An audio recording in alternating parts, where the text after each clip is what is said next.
Bonjour, bienvenue dans l'édito de la semaine avec Camille. L'édito de la semaine, c'est un résumé de 4 sujets phares qui ont animé la sphère chrétienne cette semaine à partir d'articles publiés sur le site Info Chrétienne.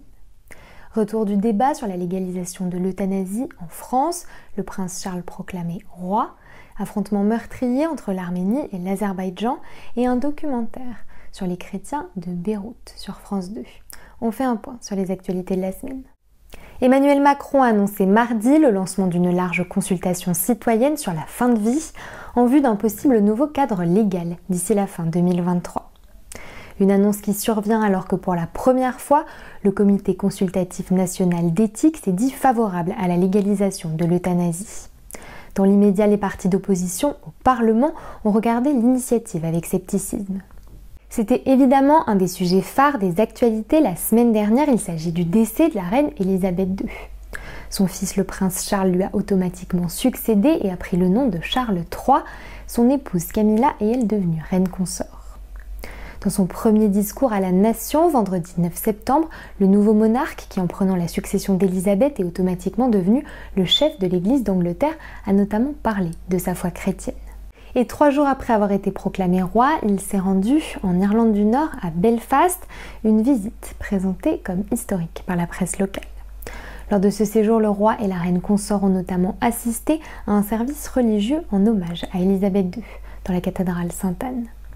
Une cérémonie hautement symbolique durant laquelle le rôle de la souveraine dans la réconciliation en Irlande du Nord a été évoqué.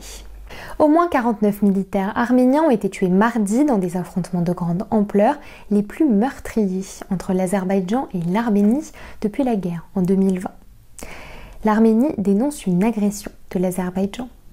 Les relations entre les deux pays sont historiquement compliquées et continuent d'être empoisonnées aujourd'hui par un différend au sujet du Haut-Karabakh, une enclave peuplée majoritairement d'Arméniens.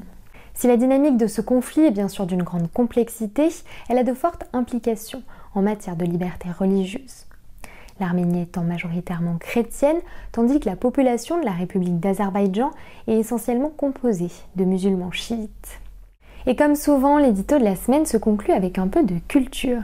Découvrez dimanche sur Présence protestante le documentaire de Virginie Berda, Beyrouth, la croix sous les cendres. Depuis maintenant plusieurs années, le Liban est confronté à une série de catastrophes qui ont plongé le pays dans une spirale d'effondrement. Crise politique, crise sanitaire, crise économique, explosion du port de Beyrouth. Dans ce contexte difficile, cependant, la foi continue d'étinceler. Le documentaire de Virginie Berda part à la rencontre de ces protestants de Beyrouth qui, tous les jours, œuvrent à la reconstruction du pays et au réconfort des âmes. Il sera diffusé dimanche de 9h15 à 9h45 sur France 2 et disponible en replay pendant une semaine. C'est tout pour aujourd'hui. Pour en savoir plus, je vous donne rendez-vous sur le site d'Info Chrétienne. Si cette vidéo vous a plu, n'hésitez pas à nous le dire en commentaire. Vous pouvez aussi la liker ou la partager autour de vous. Je vous souhaite un très bon week-end. Soyez bénis.